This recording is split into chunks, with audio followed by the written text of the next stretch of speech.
Perkenalkan, nama saya Eli Sulistowati. Saya Fadihatul Rizky Amalah. Saya Vici Indah Gunawan dari kelas 3A. Saya Fitri Lestari dari kelas 3A, Stikes Bakti Mandala Husada Slawi. Praktikum kali ini berjudul pembuatan VCO atau Virgin Coconut Oil yang bertujuan agar mahasiswa dapat mengetahui pembuatan VCO dan analisis mutu VCO. Alat yang digunakan pada praktikum ini yaitu ada kaca ronci, aligner, gelas ukur, corong, dan beker.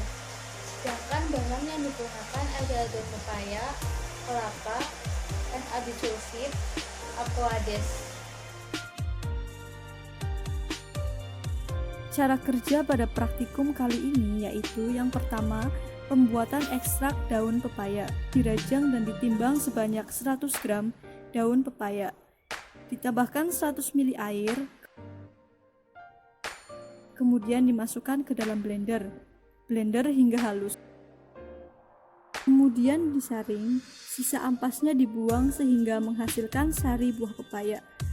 Sari buah pepaya diendapkan selama kurang lebih 5 jam untuk pengambilan pati. Kemudian dikeringkan dalam oven selama 2 jam dengan suhu 65 derajat Celcius.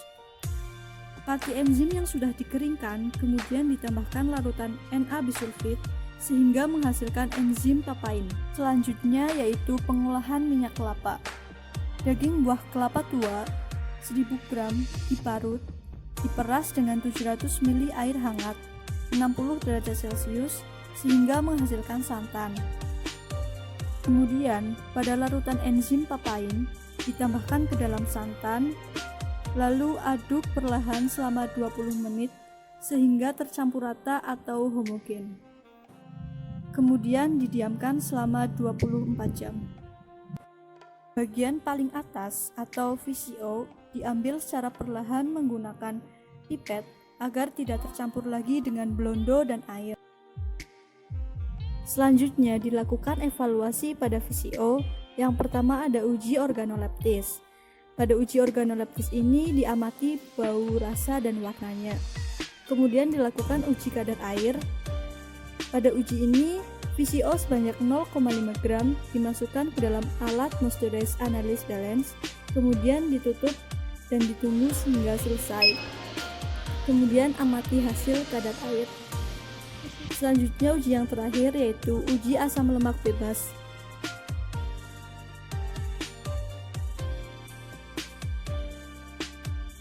Satu gram minyak ditambahkan 10 ml alkohol 95%.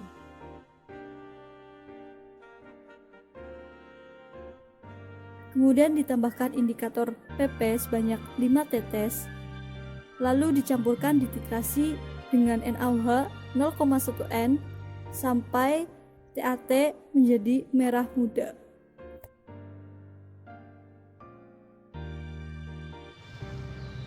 VCO yang dihasilkan pada praktikum kali ini sebanyak 30 ml, kemudian dilanjutkan dengan melakukan uji untuk mutu minyak kelapa murni, yaitu ada beberapa uji yang dilakukan.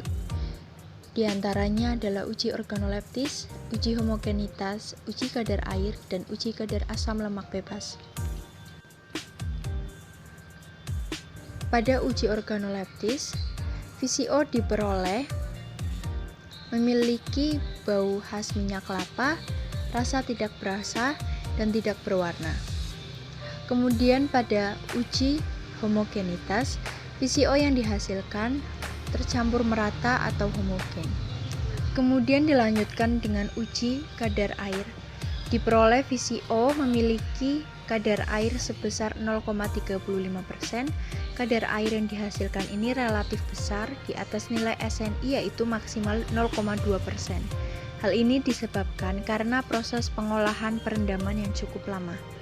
Pada uji yang terakhir yaitu uji kadar asam lemak bebas, dilakukan titrasi sebanyak 2 kali atau duplo. Pada TAT pertama diperoleh volume TAT sebanyak 1,5 ml, Kemudian TAT yang kedua diperoleh volume TAT sebesar 2 mili. Dari hasil tersebut diperoleh asam lemak bebas yang diperoleh sebesar 0,7%. Hasil perhitungan asam lemak bebas yang diperoleh relatif besar dari standar SNI yaitu maksimal 0,2%. Thanks for watching. Jangan lupa subscribe, like, dan nyalain tombol notifikasinya. See you!